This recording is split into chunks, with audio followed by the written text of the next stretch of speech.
Hola alumnos, vamos a centrarnos hoy en el análisis financiero. Recordamos que estamos en el tema de necesidades financieras de las empresas. En el vídeo anterior estuvimos viendo una de las tres patas del análisis de estados financieros, como es el análisis patrimonial y sus objetivos e instrumentos. Y en este vamos a centrarnos en el segundo análisis, que es el análisis financiero.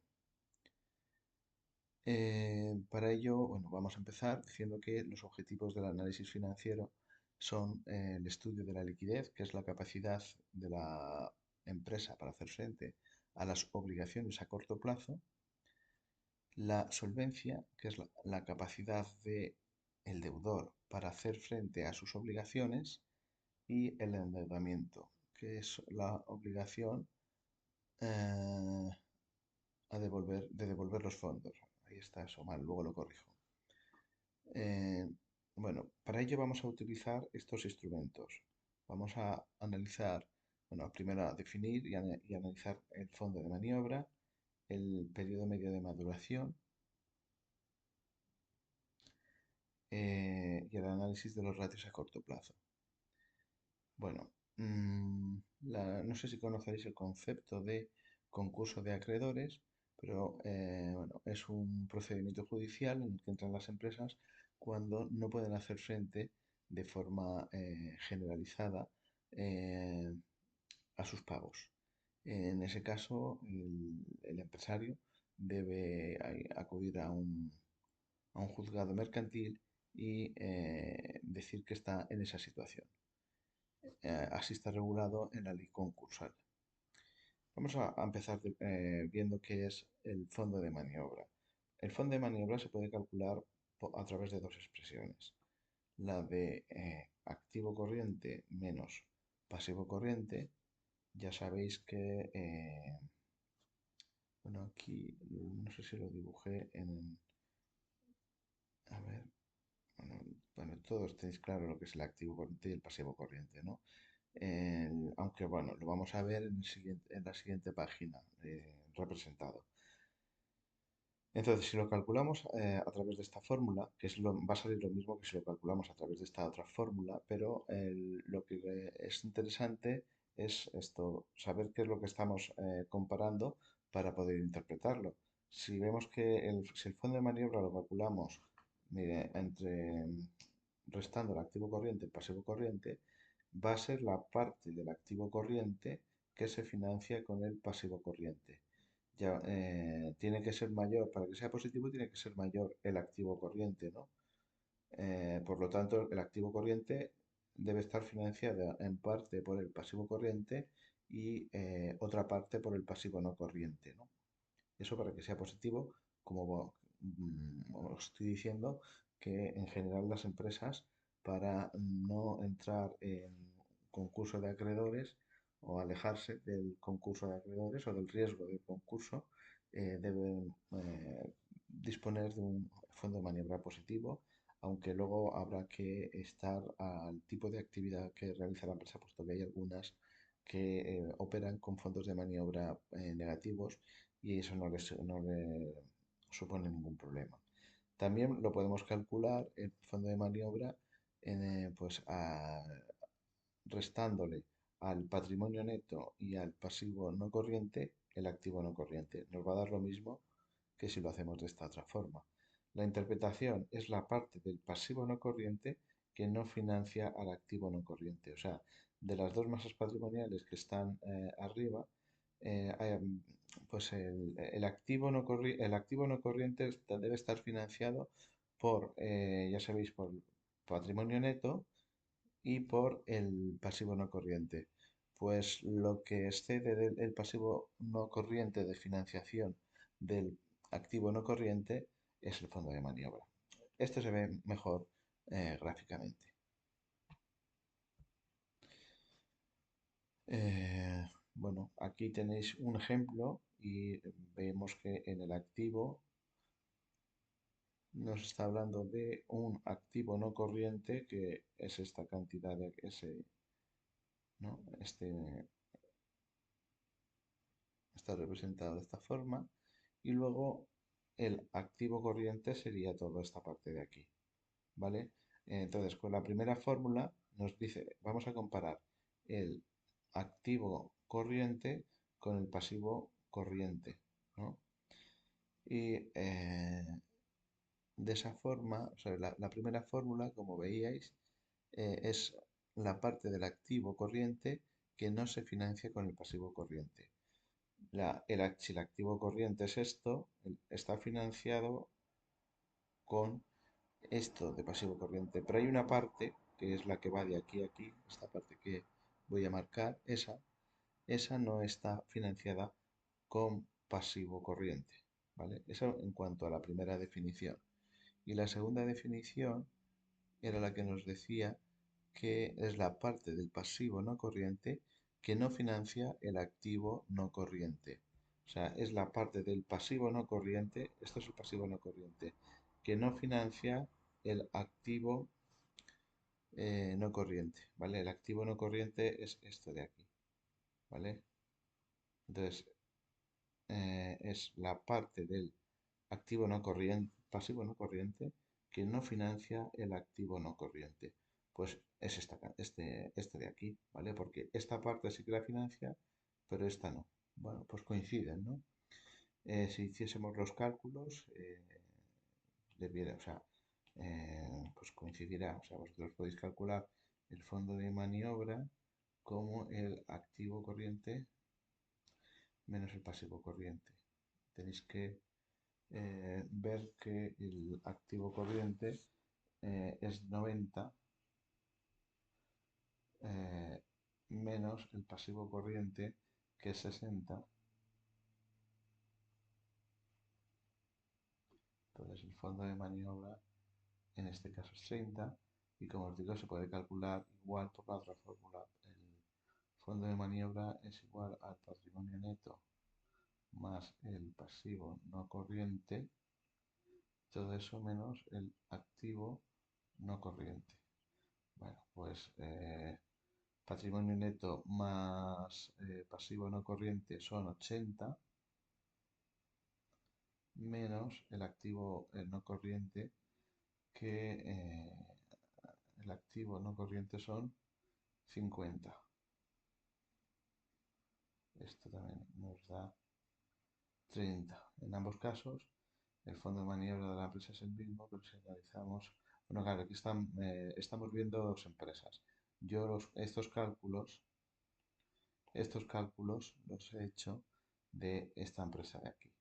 Y aquí tenemos otra empresa. Esta empresa, si vamos a fijarnos, fijaos, este es el activo corriente, ¿vale? Y este es el pasivo corriente. Es mayor el activo corriente que el pasivo corriente, bueno, pues va a dar positivo también. Bueno, eso lo veis vosotros. Eh, bueno, cuando decíamos también que entre los instrumentos que tiene el análisis patrimonial está el periodo medio de maduración. Y aquí os pongo una representación del ciclo de explotación de una empresa, pero diferencio entre empresa industrial, ¿vale? Entre empresa industrial, que es esta de aquí, y empresa eh, comercial, que es esta de aquí. Ya sabéis que en la industrial hay transformación, por lo que, bueno, cuando empieza el ciclo de explotación, empieza con primer euro invertido en la compra de materias primas, ¿vale? Se lo compramos a los proveedores. Desde el momento en que se invierte el primer euro, entran las materias primas. eh, a ver que no veo bien. Vale, son transformadas en productos terminados, van al almacén y el siguiente paso es la venta. eh, bueno, no puede no coincidir, muchas veces no coincide la venta con el cobro, el siguiente es el cobro a los clientes y obtenemos el dinero. O sea, por tanto, el ciclo de explotación es el tiempo que transcurre desde que hacemos la primera inversión en materias primas hasta que eso se transforma en dinero por la venta y cobro a los clientes. En el caso de una empresa comercial, nos saltamos la parte eh, de transformación, eh, Lo que se hace es, se hacen las compras a los proveedores, pero esos productos ya entran al almacén para ponerlos a la venta a los clientes y transformarlo en dinero. O sea que dentro de las fases que tiene no hay fase de fabricación. Bueno, el periodo medio de maduración, una empresa, como hemos visto, se inicia el periodo medio de maduración que estamos hablando, es un periodo, estamos hablando de días, se inicia con la compra de materias primas, estas materias primas van a entrar en el almacén, luego serán utilizadas en la producción, cuando llegue su momento, se iniciará la fabricación, se obtendrá un producto terminado. Bueno, aquí empezamos en el momento cero. El almacén hasta antes de que desde que se compran hasta que se inicia la producción, estuvieron 13 días en el almacén sin ser utilizadas. Luego entraron en fabricación y estuvieron 19 días en fabricación. Luego, después de haber terminado, estuvieron 15 días en el almacén hasta que se produjo la venta y salió hacia los clientes. Desde que se produjo la venta hasta que hemos cobrado del cliente han pasado 60 días. La suma de 13, 19, 15 y 60 eh, es el periodo medio de maduración económico. Pero por otro lado debemos tener en cuenta que a los proveedores, a los que les hemos hecho realizar la compra, es posible que no les hayamos pagado contado, que también nos hayan dado un plazo. En este caso, que estamos representando, el plazo que nos dan es de 30. Entonces, el periodo medio de maduración financiero es el periodo medio de maduración económico menos los días de pago a proveedores. O sea, si habíamos calculado la suma de 13, 19, 15 y 60 nos daba 107 como periodo medio de maduración económico, al restarle los días de pago a los proveedores, nos da el periodo medio de maduración financiero, que es de 77 días.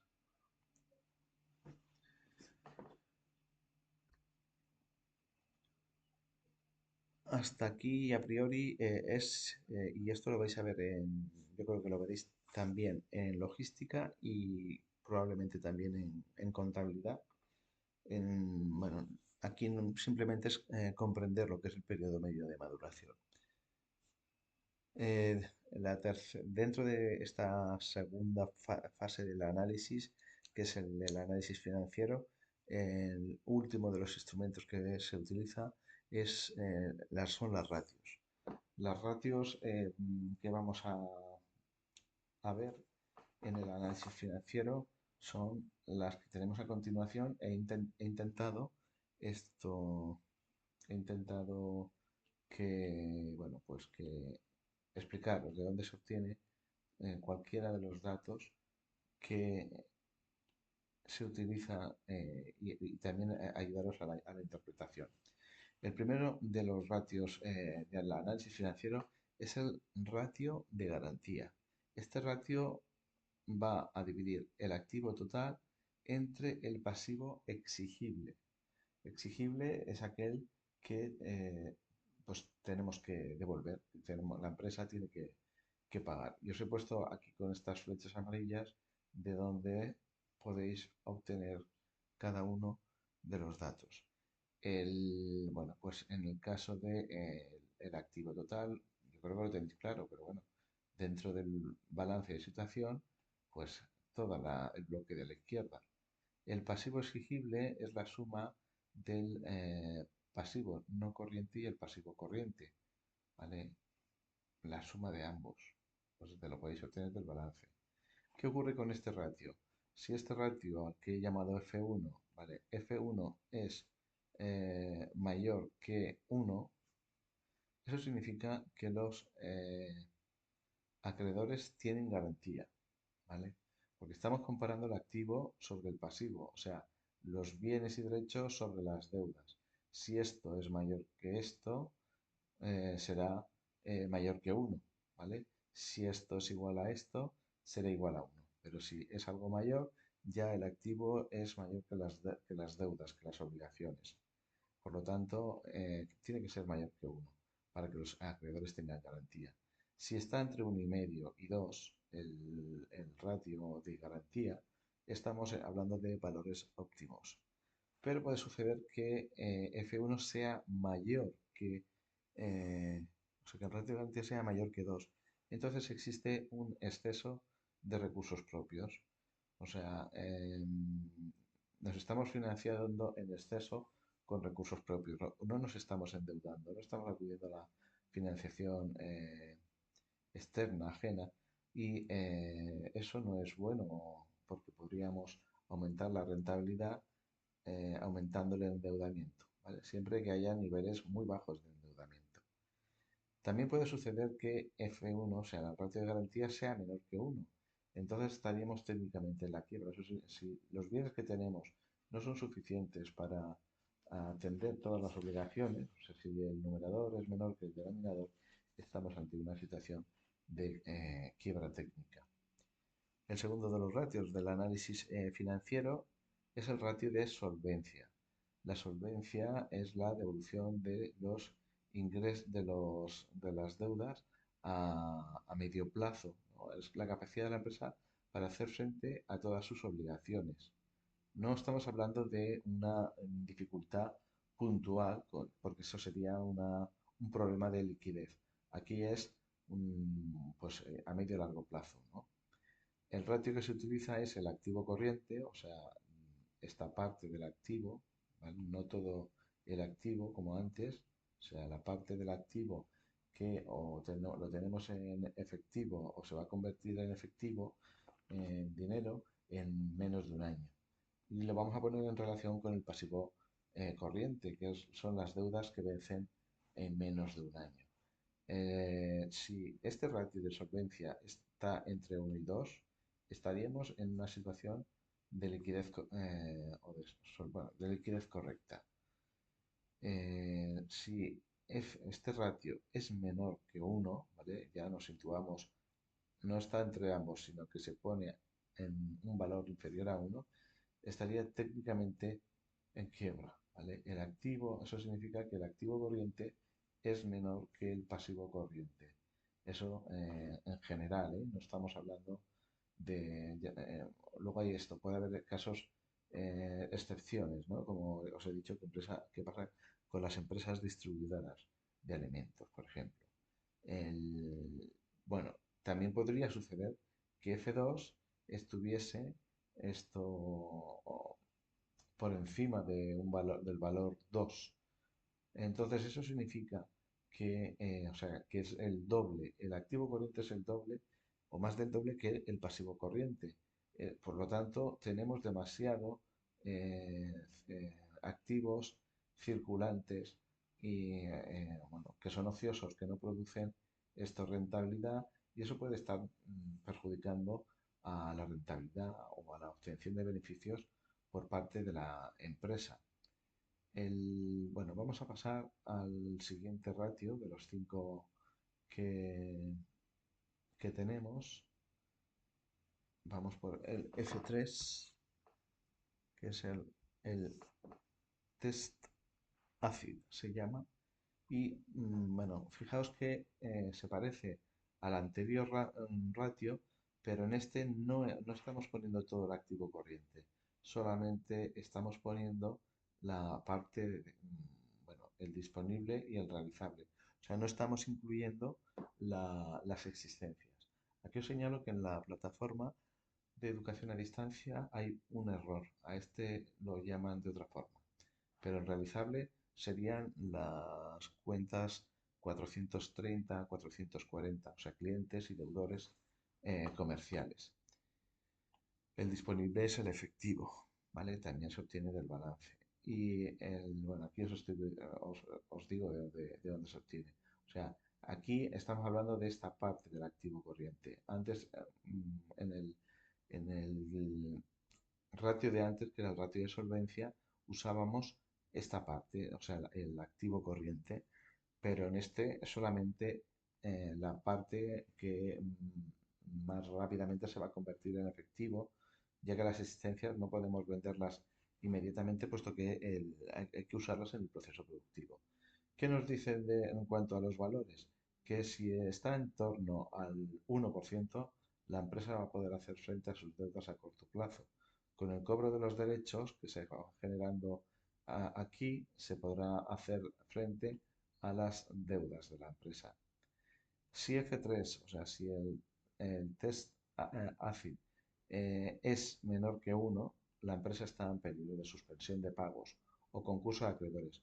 Es que antes se llamaba, en la ley anterior se conocía al concurso de acreedores, se le conocía como suspensión de pagos, pero bueno, es lo mismo. Y luego tenemos aquí la posibilidad de que F3 sea mayor que 1. En ese caso, si F3 es mayor que 1, habrá activos corrientes ociosos. O sea, la empresa dispone de demasiados activos corrientes y esos no generan rentabilidad. Por lo tanto, se puede estar sacrificando la obtención de beneficios por parte de la empresa. El penúltimo de los ratios que se usan en el, en el análisis financiero es el ratio de tesorería. A este es el anterior, pero ya no le hemos quitado el realizable, o sea, le hemos quitado los derechos de cobro de clientes y de deudores. Solamente estamos hablando del efectivo o de los activos líquidos equivalentes a dinero de que disponga la empresa. Y nos dicen que lo normal es que esto se sitúe entre 0,1 y 0,3. ¿Vale? Tendría la empresa una tesorería eh, esto correcta. ¿Vale? Fijaos que es esta parte, ¿no? No es todo el activo corriente. En el anterior le hemos quitado las existencias y en este le hemos quitado el realizable. Y bueno, si es superior, o sea, si F4 es inferior a 0,1, pues necesita tesorerías o va a tener dificultades de tesorería. Si es mayor que 0,3, ¿vale? Pues la empresa tiene recursos ociosos, ¿vale? Hay demasiada tesorería. Bueno, nos quedan los dos últimos. Antes creo que os había dicho que eran 5, son 6. El, el ratio de endeudamiento, que os indico también de dónde se obtienen todos los datos necesarios. El endeudamiento vamos a poner en el numerador el pasivo corriente, o sea, las deudas a corto plazo la vamos a comparar con el patrimonio neto. Y en el ratio de endeudamiento total vamos a poner en relación todas las deudas, no solamente las más inminentes, sino todas en relación con el patrimonio neto.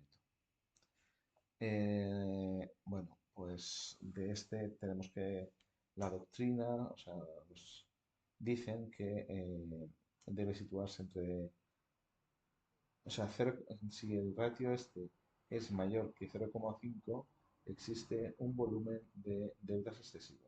O sea, fijaos que cuanto mayor sea, más endeudada está la empresa, es lo que nos indica. O sea, por encima de 0,5 exceso. Por debajo de 0,5, pues tiene posibilidades de endeudarse más.